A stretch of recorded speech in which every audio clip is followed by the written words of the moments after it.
Good evening. My name is Rhiannon Mindus. I'm 1771 Woodside Road, Orchid River.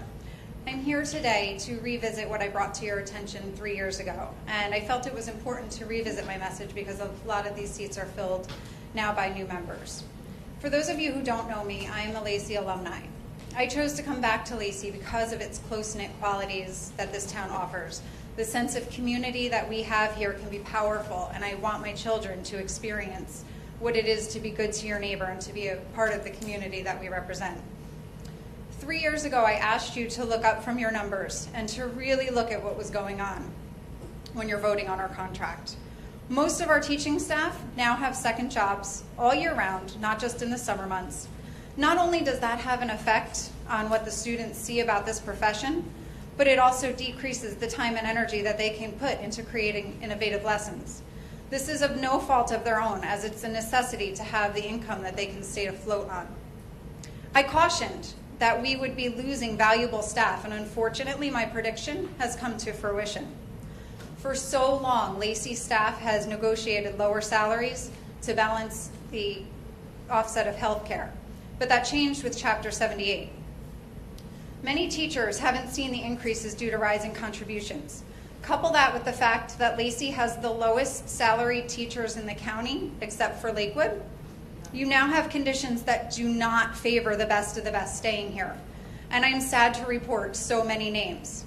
Megan Long, Lynn Zinzer, Joe Browsome, Mr. and Mrs. Howwow, Alyssa Maloney, Bob Maloney, Courtney Norcross, Mr. Jacobson, Sandra Gantner, Nicole Wines, Maria Ruffalo, Miss Lockwood, Ms. Novaki, all fantastic teachers that could not pass up the opportunities that other districts had to offer. It's even happening with our administrators. They've come in, worked for a few years, and left. Pete Kopak, Bob Doherty. So I ask you, are we worth it? When you look at the teaching and support staff, do you see the countless hours that we volunteer beyond our contract because they are dedicated to this town, or do you just see the budget?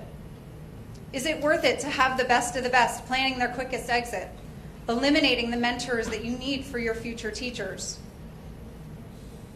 Is it worth it to be the stepping stone district where the teachers get their feet wet and can move to any neighboring town because they all pay more? Is it worth it to have the majority taking on second jobs, adding to burnout instead of furthering their education? Or is it worth it to start figuring out how to make it work? Maybe in this time of rising healthcare costs, rising special ed populations, and severe changes to funding with the trend of charter schools that we start to think outside of the box. Look at what other districts are doing to produce revenue instead of relying solely on taxes. Develop ways to partner with our local businesses, to cut costs, or to provide advertising. Your staff is the heart of this town. Morale and team mentality have not been what it used to be, and it matters. And I can answer my own question because we are worth it. Our kids deserve the best of the best to stay here and to be valued and to have pride. And if we've reached a point that you think saying no to an honorable contract is the only way, then I ask you again that you look up from your numbers and see really what's happening. We need to be the change. And how are we really going to represent our new slogan, a tradition of pride, a tradition of excellence?